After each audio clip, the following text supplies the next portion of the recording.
Subscribe कीजिए आपके अपनी YouTube channel Rozgar with Anil sir को और नए वीडियो की नोटिफिकेशन के लिए इस बेल आइकन को दबाएं। Hi friends, welcome to our channel Rozgar with Anil sir. Friends, इस वीडियो में हम लोग वर्णमाला के प्रैक्टिस सेट को सिर्फ देखने वाले हैं। इसका जो थ्योरी पार्ट है वह क्या है कि पहले से कवर अप हो चुका है, उसका लिंक डिस्क्रिप्शन में है और ऊपर आई बटन में भी आ रहा होगा, तो वहाँ से पहले उसको देख लें तब जाकर ये वीडियो देखें ताकि ज़्यादा से ज़्यादा क्वेश्चन को अटेम्प्ट कर पाएँ। और यह वीडियो फ्रेंड्स, जो प्रैक्टिस सेट इस वीडियो में जो इंक्लूड किया गया है, यह आप देख पा रहे होंगे UP BEd entrance, UP TET, C TET, super TET, लेखपाल, यूपी पीसीएस इत्यादि जैसे एग्जामों को ये कवर अप करेगा और यह इन्हीं की प्रीवियस ईयर पूछे गए क्वेश्चंस को इसमें शामिल किया गया है। तो यह वीडियो काफ़ी महत्वपूर्ण रहने वाली है। तो चलिए फ्रेंड्स, देरी न करते हुए वीडियो को स्टार्ट करते हैं। तो यहाँ पे देखिए हमारा जो फर्स्ट क्वेश्चन है, यहाँ पे देख सकते हैं, हालांकि इसमें 4th नंबर से स्टार्ट हो रहा है। 3 क्वेश्चन ऑलरेडी पार्ट 1 में मैं बता चुका हूँ, तो यहाँ से चौथे से हम लोग स्टार्ट कर रहे हैं। तो देखिए यहाँ पे आपको अभी आंसर यहाँ पे दिखेगा, लेकिन अभी आगे जब स्क्रॉल करेंगे तो आंसर नहीं दिखेगा। तो चलिए हम लोग देखते हैं कि निम्नलिखित में से ओष्ठ ध्वनि है। उस देखिए सारा चीज़ मैं बताया हूँ कि ओष्ठ ध्वनि क्या है, कंठ ध्वनि क्या है, मूर्धा ध्वनि क्या है। ध्वनि का मतलब यहाँ पे वर्ण भी मान सकते हैं। तो ये सारा पार्ट 1 में बताया गया है।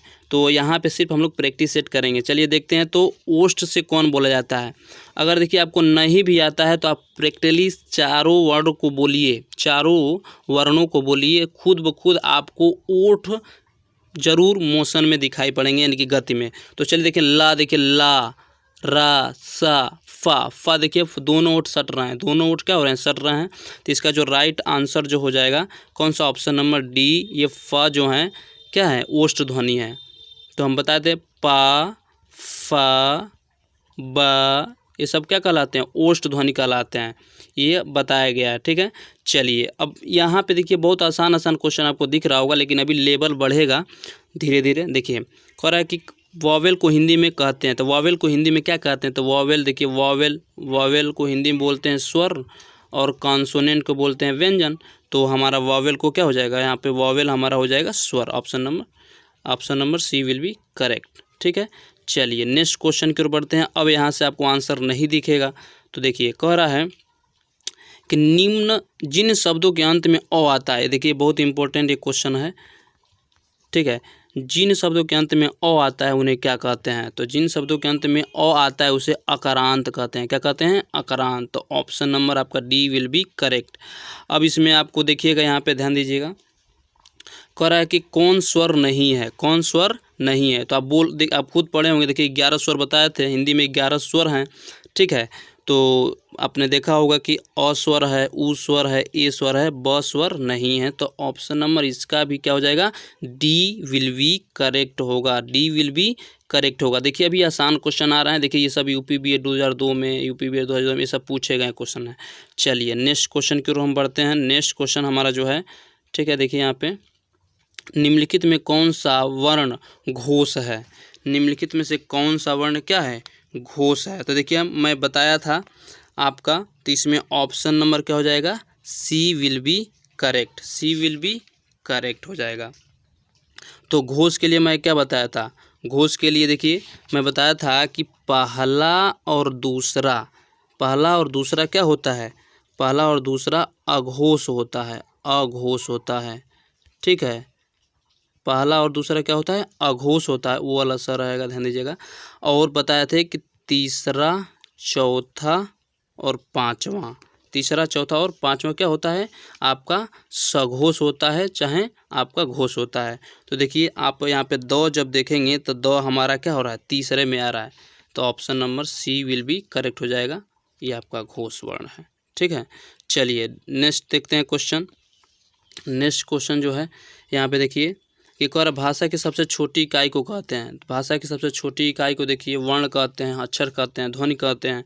तो यहाँ पे देख लीजिए क्या हो जाएगा, यहाँ पे वर्ण हमारा लास्ट में है, तो ऑप्शन नंबर क्या हो जाएगा इसका, डी विल बी करेक्ट हो जाएगा। नेक्स्ट क्वेश्चन हम लोग देखते हैं।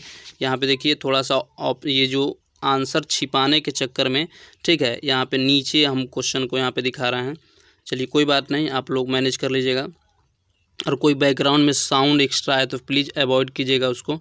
चलिए, वर्णमाला किसे कहते हैं? तो बताए थे वर्णों के एक व्यवस्थित समूह को जब जिसे क ख ग है क अ आ है, जब उसको सजा देंगे, ठीक है ना, यानी कि एक व्यवस्थित रूप दे देंगे तो उसी को क्या बोलते हैं? वर्णमाला। तो यहाँ पे आप देख सकते हैं व्यवस्थित वर्ण समूह को। तो ऑप्शन नंबर इसका भी क्या हो जाएगा? D will be correct. D will be correct हो जाएगा। डी विल बी करेक्ट हो जाएगा। यहाँ पे देखिए, ये भी TGT UP 2009 में पूछा गया क्वेश्चन है। तो व्यवस्थित वर्ण समूह को ही क्या बोलते हैं? वर्णमाला कहते हैं। तो option number D will be correct हो जाएगा। चलिए, लगे हाथ नीचे वाले भी बताइए आप। 11। तो फ्रेंड्स, आप अपने आंसर काउंट करते रहिए और देखिए कि आप कितने आंसर इसमें दे पा रहे हैं सही सही। आपको कमेंट बॉक्स में बताना है फ्रेंड्स। तो देखिए, अगला क्वेश्चन हमारा जो है, निम्नलिखित में से कंठय ध्वनि कौन सी है? तो देखिए, मैं क्या बताया था, देखिए मैं बताया था, देखिए बताया था क, थोड़ा सा नीचे लिख दे, क च ट, कचट तप बताया था, कचट तप बताया था, क वर्ग, च वर्ग, ट वर्ग, त वर्ग और प वर्ग। इसके नीचे मैं बताया था कि जब भी आपको दिक्कत लगे तो KTMDO, KTM2। तो देखिए, क वर्ग के सारे होते हैं कंठ से, च वर्ग के सारे होते हैं टी से तालु से, ठीक है, ट वर्ग का मूर्धा, एम से मूर्धा, त वर्ग का, ठीक है ना, डी से दंत, यानी कि सब दंत से बोले जाते हैं। त वर्ग वाले, प वर्ग वाला ओष्ठ होता है, ओ से ओष्ठ होता है। तो ये ट्रिक आपको याद रखिएगा, कचट तप और KTM2। इससे आप बता सकते हैं कि कौन सा वर्ग किस ध्वनि उच्चारण का स्थान कहाँ रखता है। तो यहाँ पे देखिए, कंठ से कौन बोला जाता है? तो देखिए क ख, देखिए पहले ही आ गया क ख, ये कंठ ध्वनि, क ख ग घ अंगा, ये सब क्या है? कंठ ध्वनि है। चलिए, नेक्स्ट क्वेश्चन बढ़ते हैं। ऑप्शन नंबर ए उसका विल भी करेक्ट हो जाएगा। अगला क्वेश्चन बढ़ावा, देखिए बहुत ही इंपॉर्टेंट क्वेश्चन। यहाँ पे देखिए, निम्नलिखित में से उच्चारण स्थान के आधार पर मूर्धा ध्वनि क्या है? मूर्धा। तो मूर्धा मैं क्या बताया था? मूर्धा क्या बताया था? फिर से एक बार बता दे रहा हूँ। देखिए, ट्रिक याद रखिए, बहुत आसान है। कचट, थोड़ा सा कलर चेंज कर लेते हैं, दूसरा कलर ले लेते हैं, कलर चलिए ब्लू वाला ले लेते हैं। चलिए, तो क्या हो जाएगा यहाँ पे? देखिए, हम बताए थे कि पहले लिख लीजिए क च ट, कचट तप, ऐसे लिख लीजिए और नीचे लिख लीजिए इंग्लिश में KTM2, ATM2 को KTM2, ये ओ है। अब देखिए, तो क्या कह रहा है कि निम्नलिखित उच्चारण में से उच्चारण स्थान के आधार पर मूर्धन्य ध्वनि कौन है? मूर्धन्य, जो मूर्धा से बोला जाता है, थोड़ा सा कह सकते हैं तालु के आगे वाला हिस्सा और दंत के ऊपर वाला हिस्सा कह सकते हैं। तो देखिए, क ख ग घ है, तो क ख ये आपका कंठ हो गया, ठीक है ना। च छ ज झ, यह होगा आपका हो गया तालु हो गया, ठीक है। ड ढ, ड ड ध, प फ, ये ओष्ठ हो गया। तो ऑप्शन नंबर हमारा सी विल बी करेक्ट होना चाहिए। आप बोल के देखिए, ये देखिए, ये आपका क्या है? मूर्धन्य पूछा है ना, मूर्धन्य। तो एम से मूर्धा, ट पढ़िए, ट ठ ड ढ, तो ये मूर्धा। तो मूर्धा हमारा सी विल बी करेक्ट हो जाना चाहिए यहाँ पे। हाँ, ठीक है, सी विल बी करेक्ट। चलिए, नेक्स्ट क्वेश्चन की ओर बढ़ते हैं। नेक्स्ट हमारा है कि निम्नलिखित में से अल्प प्राण मैं बताया था फ्रेंड्स, अल्प प्राण और महाप्राण। देखिए, अल्प प्राण जो होता है, ये जो वर्ग होता है, एक वर्ग, दो वर्ग, 1 2 3 4 5, ठीक है ना। तो देखिए, मैं क्या बताया था कि अल्प प्राण किसे बोलते हैं? तो पहला, तीसरा और पांचवा, पहला वर्ग, तीसरा वर्ग यानी विषम वाला और पांचवा वर्ग के सारे जो वर्ण हैं वो क्या कहलाते हैं? अल्प प्राण कहलाते हैं, ठीक है। तो अल्प प्राण यहाँ पे देखेंगे तो यहाँ पे आपका ऑप्शन नंबर क्या हो जाएगा? ऑप्शन नंबर यहाँ पे देख लीजिए, option number B will be क ख। देखिए ना, क और ख, सॉरी क और ग यहाँ पे हो जाएगा। क्यों होगा? देखिए, क्योंकि ये पहले में आते हैं, क वर्ग पहला में आता है, क वर्ग क्या होता है? पहला में आता है। तो क्या होता है? 1 3 और 5 हमारे क्या होते हैं? अल्प प्राण होते हैं और 2 और 4 जो होते हैं हमारे क्या होते हैं? महाप्राण होते हैं। तो option number B will be correct हो जाएगा। नेक्स्ट क्वेश्चन बढ़ते हैं, ठीक है फ्रेंड्स। नेक्स्ट क्वेश्चन देखिए, ये भी बहुत इंपॉर्टेंट है। जिन निम्नलिखित शब्दों के नवीन विकसित ध्वनियाँ कौन से? नवीन जो नया बना है, ठीक है। तो ये देखिए, जहाँ पे नुक्ता वाला आ जाए, नुक्ता, देखिए नुक्ता किसे कहते हैं? जैसे कि मैं बताया हूँ, देखिए पिछले वीडियो में, देखिए ज होता है, ठीक है, और इसके नीचे एक बिंदु होगा, एक फ होगा, ये पहले नहीं थे, ठीक है ना। तो बाद में देखिए, तो हमारे ख्याल से ऑप्शन नंबर ए होना चाहिए यहाँ पे, तो option number A will be correct हो जाएगा। ठीक है, तो देखिए यहाँ पे ये सब प्रीवियस ईयर एग्जाम में पूछे गए क्वेश्चन है फ्रेंड्स। देखिए यहाँ पे सब बहुत ही इंपॉर्टेंट है।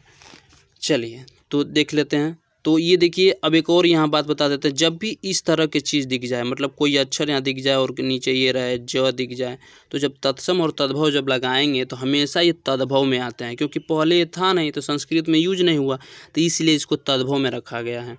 तो ये तत्सम और तद्भव जो कि जब हम प्रैक्टिस सेट चाहे वीडियो लाएंगे तो आपको बताएंगे, आप एकदम 1 मिनट में आप पहचान लेंगे, 1 मिनट क्या 1 सेकेंड में। चलिए नेक्स्ट क्वेश्चन की ओर बढ़ते हैं। कुछ छूट तो नहीं रहा? हाँ ठीक। अब यहाँ पे आ जाइए, यहाँ पे हम लोग देख लेते हैं। तो फ्रेंड्स नेक्स्ट क्वेश्चन हमारा 26। देखिए ये भी बहुत इंपॉर्टेंट क्वेश्चन है 26 वाला, कि 26 वाला देख लेते हैं कि ज्या वर्ण किस वर्णों के संयोग से बना है। तो ज्या की बात करें, देखिए तो संयुक्त मैं बताया था कौन कौन संयुक्त होता है। एक आपका क्या होता है, क्षत्रिय छ होता है, ठीक है, एक ये वाला त्र होता है, एक स्र होता है, ठीक है, और एक ज्ञ होता है, ये जो अभी दिख रहा है ये वाला ज्ञ। तो देखिए यहाँ पे ज्ञ है ना, तो ये ज और देखिए ये भी नहीं होगा। देखिए यहाँ पे ये आधा ज होना चाहिए, इसमें देखिए आधा ज्ञ और ये य, ठीक है ना, तब मिला के क्या हो जाएगा आपका ज्ञ। बहुत ध्यान से देखिएगा यहाँ फ्रेंड, देखिए ये भी हो सकता है, लेकिन ये आधा ज होना चाहिए, आधा ज होना चाहिए, फिर पूरा य होना चाहिए तब। तो ऑप्शन नंबर यहाँ पे बी विल बी करेक्ट हो जाएगा, बी विल बी करेक्ट हो जाएगा। ठीक है फ्रेंड्स, अब यहाँ पे देखिए, अब अगर हम कहें कि क्षत्रिय छ किससे मिलकर बना है, क्षत्रिय छ, तो ये ध्यान दीजिएगा हमेशा पहला वाला आधा होता है, हलंत लगा रहेगा, और यहाँ पे आपका हो जाएगा ये वाला, ये पूरा स, तब जाके क्षत्रिय छ बनता है। आपको बताना है कमेंट बॉक्स में, आपको कमेंट बॉक्स में बताना है कि जो आपका जो स्र है वह किससे मिलकर बना है। स्र, आपको स्र ये जो होता है ये किससे मिलकर बना है आपको बताना है। ठीक है, चलिए तो आगे बढ़ते हैं। अगला हमारा जो क्वेश्चन है 27वां, निम्नलिखित में से अघोष वर्ण कौन सा है। देखिए अघोष के लिए मैं बार बार मैं बताया हूँ, ठीक है, तो मैं यहाँ पे अघोष वर्ण क्या होता है, देखिए अघोष उसे बोलते हैं पहला और दूसरा जो वर्ग है, ठीक है ना, पहला और दूसरा वर्ग है उसमें आने वाले सभी क्या होते हैं, अघोष कहलाते हैं।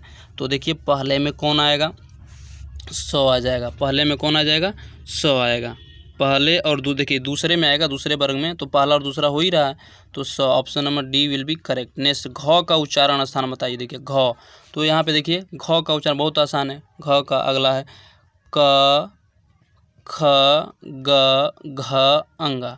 तो देखिए किस वर्ग में आते हैं, कंठ में आते हैं, कंठ में आते हैं, तो option number B will be correct. तो नेक्स्ट क्वेश्चन देखते हैं, निम्नलिखित में संयुक्त व्यंजन कौन सा है। अच्छा, संयुक्त व्यंजन देखिए अभी ऊपर यही बात हो रही थी, देखिए ये नहीं है, ये भी नहीं है, ये भी नहीं है, ये है, ठीक है, तो option number B will be correct. चलिए नेक्स्ट क्वेश्चन देखते हैं हमारा, निम्नलिखित में से कौन सा वर्ण उच्चारण की दृष्टि से दंत नहीं है, मतलब दांतों से नहीं बोला जाता है। तो बोल के देखिए, त बोलिए, त, देखिए दांत सट रहा है, मतलब जीभ दांत में सट रहा है। न, न देखिए न तो नहीं हो रहा है। चलिए अभी देखते हैं द देखिए द, ट, ट, तो यहाँ ऑप्शन नंबर क्या हो जाएगा इसका, ऑप्शन नंबर हमारा बी होना चाहिए। देख लेते हैं ऑप्शन नंबर, सॉरी न, बोल के देखिए न, तो इसका मतलब क्या हो जाएगा, यह डी विल बी करेक्ट सही है। बोल कर देखिए, थोड़ा सा मैं जल्दीबाजी में गड़बड़ कर दिया, न बोलेंगे, ठीक है ना, न जब बोलेंगे हम लोग तो हमारा क्या हो जाएगा, ऑप्शन नंबर जो हमारा है डी विल बी करेक्ट हो जाएगा। ठीक है, इसका ऑप्शन नंबर हमारा डी विल बी क्या हो जाएगा, करेक्ट हो जाएगा। चलिए नेक्स्ट क्वेश्चन, कौन सा अमानक वर्ण है, अमानक, कौन सा अमानक वर्ण है, तो आपको बताना है, जल्दी से आप कमेंट कीजिए अमानक वर्ण कौन सा है। तो जल्दी से आप कमेंट कीजिए कि अमानक वर्ण कौन सा है। तो 31 का राइट आंसर हो जाएगा ऑप्शन नंबर सी। आपको देखने में ही लग रहा है, देखिए सबसे अजीब कौन रख रहा है, यही, तो option number C will be correct. Next question देखते हैं। देखिए अभी मैं बताया हूँ यहाँ पे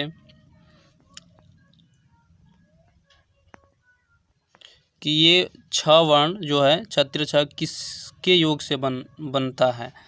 तो आप इसका कमेंट में बताएंगे। तो मैं क्या बताया था कि आधा क रहेगा, ठीक है, हलंत वाला, और आपका ये वाला स रहेगा। हमेशा ये देखिए जितने भी संयुक्त हैं पहला आधा होता है। तो देख लीजिए किस में है, तो ऑप्शन नंबर हमारा ए में है। तो option number A will be correct हो जाएगा इसका। Option number A will be correct हो जाएगा। नेक्स्ट क्वेश्चन के बढ़ते हैं। देखिए सब देखिए बीएड वाले ध्यान दें। बीएड में देखिए पूछा गया क्वेश्चन है, यहाँ पे टीजीटी में पूछा गया क्वेश्चन है, तो यहाँ पे आपका हो जाएगा। आगे कह रहा है कि हिंदी वर्णमाला में स्वरों की कुल संख्या कितनी है। बहुत आसान क्वेश्चन, तो 11 है, ठीक है, बी। नेक्स्ट क्वेश्चन है निम्नलिखित में से कौन सा स्वर नहीं है। कौन स्वर नहीं है, देखिए तो ज स्वर नहीं है, एकदम आसान क्वेश्चन।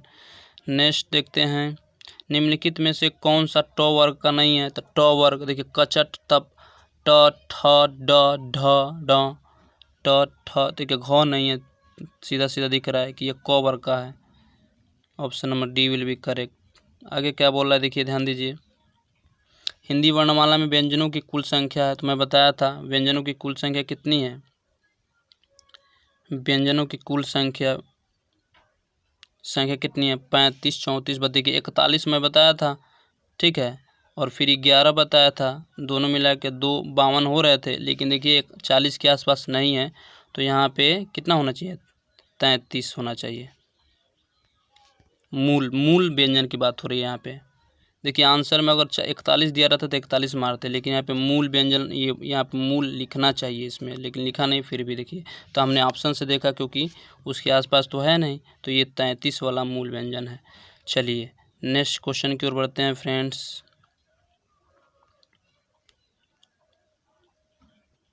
चलिए यहाँ पे आंसर भी यहाँ पे साथ साथ देख लीजिए। कह रहा है कि किन ध्वनियों को अनुस्वार कहा जाता है। किन ध्वनियों को अनुस्वार कहा जाता है, तो ये तो बहुत अनुस्वार मतलब जो नासिक के होते हैं, जो लास्ट वाले पंचम वर्ग के जितने भी वर्ण होते हैं पंचम वर्ग के, वो नासिक के होते हैं। Option number A will be correct. चलिए ये बताइए 49वां, ओ और औ किस प्रकार के वर्ण हैं। ओ और औ किस प्रकार के वर्ण हैं, ठीक है। तो ओ देखिए, ओ एक तो अंदर से आ रहा है, एक तो मुंह क्या हो रहा है, एक अंदर से आवाज़ आ रही है, और एक क्या हो रहा है, मुंह जो हमारा ओठ जो है गोल हो रहा है। तो ये कंठ ओष्ठ होना चाहिए। क्या होना चाहिए, कंठ ओष्ठ। तो देख लेते हैं इसका राइट आंसर क्या है। तो राइट आंसर इसका है देखिए डी। मैं बताऊँ ना, देखिए बहुत अच्छा क्वेश्चन है, यूपी पीजीटी में पूछा गया क्वेश्चन है। नेक्स्ट देखते हैं, तो ऑप्शन नंबर डी इसका हो जाएगा। हिंदी वर्णमाला में कितने कुल वर्ण हैं, तो बहुत आसान है, 52 वर्ण है, ठीक है। नेक्स्ट देखते हैं स्वर ध्वनि के प्रकार। स्वर ध्वनि के कितने प्रकार होते हैं, तो यहाँ पे देखिए दीर्घ ह्रस्व बताए थे, दीर्घ होता है, दीर्घ संख्या 7 है, ह्रस्व संख्या 4 है, और एक पुलुत भी देखिए माना जाता है। तो आपके तीनों ऑप्शन करेक्ट हैं, ठीक है। चलिए नेक्स्ट देखते हैं, ऑप्शन नंबर डी इसका हो जाएगा। अगला बताइए क्वेश्चन 52 नंबर का क्वेश्चन जो है, क्या कह रहे हैं, आधुनिक व्याकरण की दृष्टि से ब वर्ण का वैशिष्ट्य है। ब, ध्यान दीजिएगा। तो ब देखिए ब किस में आएगा, आप ध्यान से देखिए ब किस में आएगा। तो ऑप्शन नंबर यहाँ पे देखिए बी वाले में देखिए, एक तो ये दंतोष्ट ब स्पर्श, ठीक है, अल्प प्राण घोष अनुनासिक है। तो यहाँ पे आपको option number B will be correct हो जाएगा। 52 का बी विल बी करेक्ट। अगला क्या कह रहा है देखिए ध्यान से, कि निम्नलिखित में अर्धस्वर कहलाता है। तो अर्धस्वर कौन होता है, एक य होता है और व होता है। तो इसमें य है, तो option number A will be correct हो जाएगा। अगला जो हमारा क्वेश्चन है देखिए ध्यान से, थोड़ा सा आंसर आपको मैं नहीं बता रहा हूँ। यहाँ पे 44 देखते हैं, महाप्राण ध्वनियाँ व्यंजन वर्ग में किससे संबंधित हैं।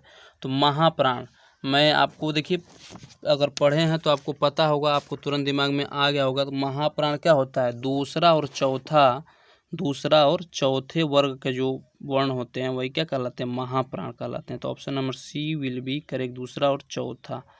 चलिए भाषा की सार्थक लघुत्तम इकाई है। सार्थक लघुत्तम इकाई है, ये अच्छा क्वेश्चन देखिए है।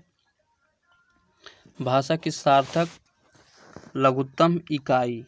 तो आपको बताना है कि ऑप्शन नंबर ए शब्द है कि पद है कि ध्वनि है कि वाक्य है। ठीक है, तो आपका ऑप्शन नंबर आपका हो जाएगा सी। ऑप्शन नंबर क्या हो जाएगा? सी। भाषा की सार्थक जो है, भाषा की जो सार्थक लघुत्तम जो इकाई है ध्वनि होती है। ठीक है, ध्वनि होती है। चलिए और भी क्वेश्चन देख लेते हैं। निम्नलिखित से कौन व्यंजन अल्प प्राण है? अल्प प्राण की बात हो रही है, अल्प प्राण। तो मैं आपको अल्प प्राण बताया हूँ, तो 56 का राइट आंसर हो जाएगा सी, छ।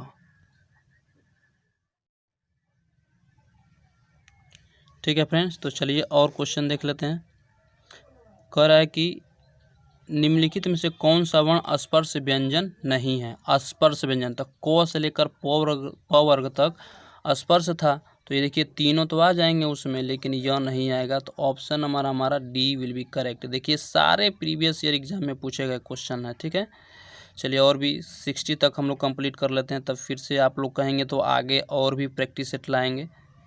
चलिए यहाँ पे दो क्वेश्चन आपको यहाँ पे एक साथ दिखा रहा हूँ कि घ का उच्चारण मैं बताता हूँ। कंठ क ख ग घ अंगा, क कंठ से आता है। हिंदी शब्दकोश के अनुसार संतान, सकल, सचल, सक्षम। देखिए हिंदी में जैसे इंग्लिश में आप लोग डिक्शनरी यूज करते हैं उसी तरह ये वाला है। तो 69 का जो हमारा राइट आंसर हो जाएगा, 69 का जो हमारा राइट आंसर क्या हो जाएगा? Option number D. आप देख लीजिए ऑप्शन नंबर यहाँ पे हो जाएगा, थोड़ा सा आंसर यहाँ पे ऑप्शन नंबर यहाँ पे देखिए डी विल बी करेक्ट। एक क्वेश्चन और देख लेते हैं यहाँ पे।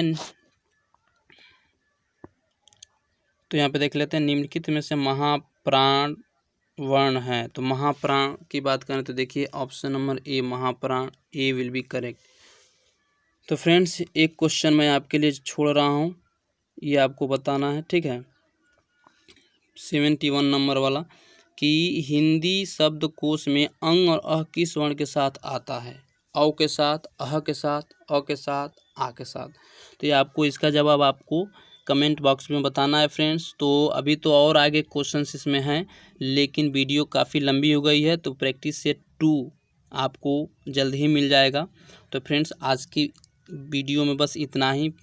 मिलते हैं फ्रेंड्स एक नए वीडियो में, तब तक के लिए जय हिंद, जय भारत, नमस्कार।